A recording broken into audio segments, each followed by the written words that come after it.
نبل الحشال حتى قضا. اس مصیبت کو اہل بیت اطہار ساری زندگی نہ بھلا سکے. میں اس کا بیٹا ہوں جس کو پیاسا مارا گیا.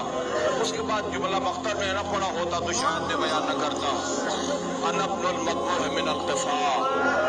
اس کا بیٹا ہوں جس کو بس پوچھ سے ذبح کیا گیا، اور اس کا بیٹا ہوں جس کی شہادت کے بعد اس کے سر مبارک کو تن پاک سے جدا کر کے نو کے سنا پر.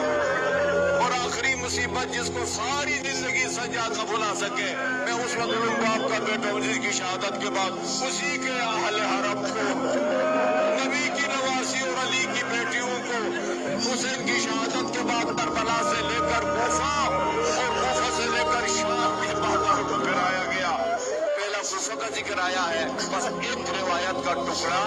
یہ علی کی کل کی شہزادی کی شان سے ابن زیاد کے دربار میں داخل ہوئی. دخلت زینب بنت علی علی ابن زیاد. ابن زیاد کے دربار میں علی کی بیٹی داخل ہوئی. کس شان سے؟